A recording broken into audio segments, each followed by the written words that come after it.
is Uncle Jim going through the bullet drawers with 30 cal to make up some blackouts. And these here I really haven't tested. So if I did, I can't remember. So starting over. So this one here, well, let's start here. I got these from CW Longshot and I can't remember testing them. They're gas checked. And this is the Lyman 311-284. And this is the Lyman 211-333, I believe, or 335. I think it's a 333. 335 is a little more pointed. Anyway, ran into issues with this one. And of course, data, when you're shooting suppressed, you got to wing it. You got to go off of your experience on other stuff. So, and then this one is a 215 grain. And it looks like a good feeder. So, I started off with this and had to figure out my overall length. And what I like about, well, what I thought this one, but what I like about these is the diameter is skinnier after where it fits in the neck, okay, where it's crimped. And that's good, so you don't have ogive problems. However, on this one, I had to pull it because I did have ogive problems, even though this is skinnier than it is down here where it's 309. So I didn't want to waste bullets, so I just loaded them, estimated where they should be and everything, using 1680 powder, which I have in the thrower, so it's real quick to test. This one here, I like it. The diameter is about from here down. You can see right here, this one actually I seated it a little shorter. It can go longer after testing chamber checking, so I'll do that. And then I just accommodate for the powder charge. Now this one goes real deep. You can see all of this is down in the shell, but it's very similar to a Big Betty here, which is a 235 grain. And this one is 295 grain. And the pink one is, this one is 210 grain. And the pink one is about 218 grain. Well, this one wouldn't work. And, well, why don't you seat it lower? Well, if you seat it lower, you hardly have anything to crimp to or grab onto, if that makes sense. Right here, where this one's up higher, so you can. And so I gave up on this one for now. Maybe use it in a different caliber. So I'm using a cullet crimp, and I left a little space right here, and it actually tries to roll over just a hair, kind of like a crimp, a roll crimp, but not. All right, that makes sense. So what I want to do right now is go out and shoot one of these and one of these and see if they're true on the paper. I'm going to use the SSK Contender 10-inch 300 blackout barrel. Just to make sure nothing funky is going on. And I still want to stay semi-quiet, so I'm using the 45 can to avoid any baffle strikes, which you should shoot without a can until you know.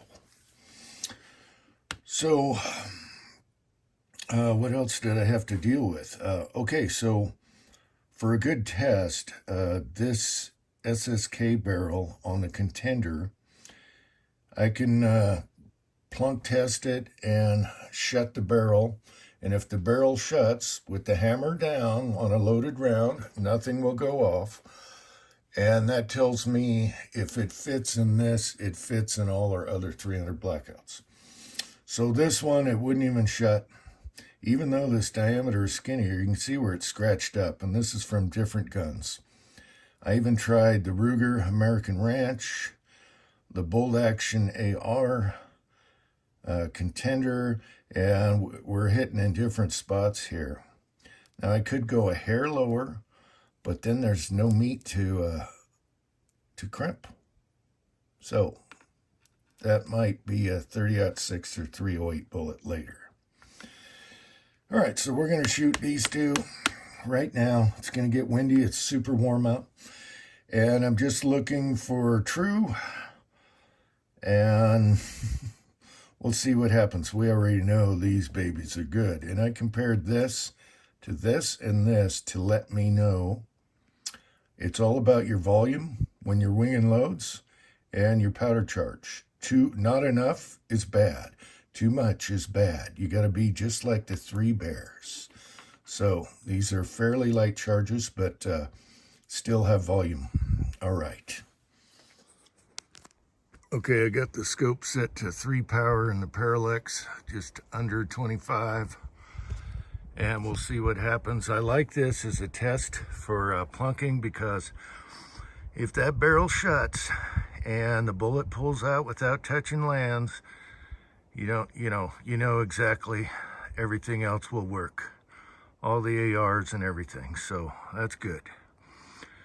And it's beautiful out. There's no more snow at the berm. It's actually dry enough to walk out there, so Easter egg hunt forthcoming.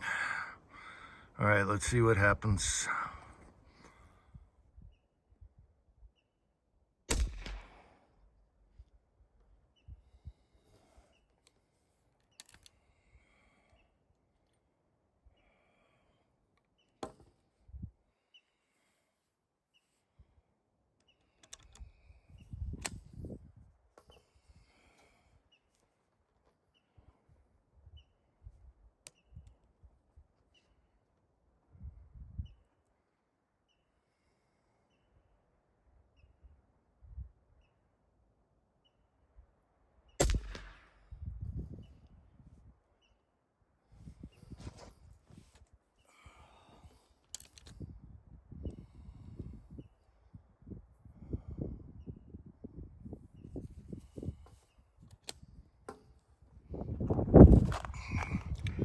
Okay, they both shot to the right. Might have checked that scope. Looks like straight holes. In hindsight, I should have used fresh cardboard. It's all shot up behind the paper there, but they look straight. The top one is the black bullet. The bottom one is the Lyman bullet. All right. All right, so now I have somewhere to go, and everything's fine. The primers are fine. Brass looks fine. And I want to test these in the bolt action AR. And that was the purpose of digging through for some more heavy bullets. I'm running out of the Big Betties there, and I'm almost at the point where I know which mold to get that almost copies the Big Betties here. Those are tack drivers. Now, I'll load up some more of these and see if they group, and make sure we're not getting baffle strikes and all that good stuff. I got lots of these, and they're really nice little feeding bullet, but never played around with them. I always went to the Big Betties. So the other funny thing is, when I pulled the pink bullet, when I pulled that, all I did was flare this one and recrimp it. And that was the first shot, the upper bullet, and then this was the lower shot.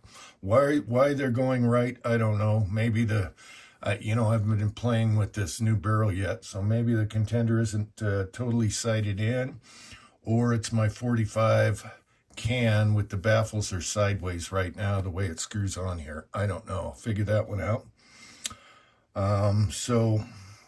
So far so good. I want to thank CW. Years ago, he sent me bullets, and I can't remember testing these, and they look good and everything.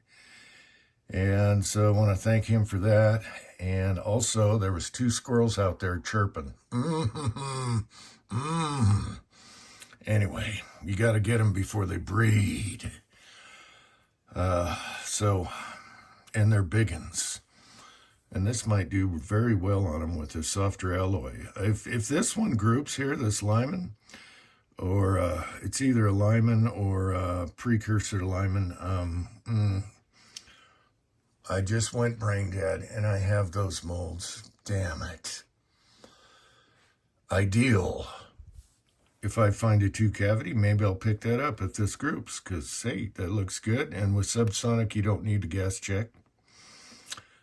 And so I guess that's it. This is kind of how I fart around and figure out stuff. I can play with the charges here. This I don't want to go too much because it's way down there in the case like the Big Betties. And this one I can lengthen out a little bit. So even this one I can, just a hair. All right, until next time, hope you found that interesting. Probably not.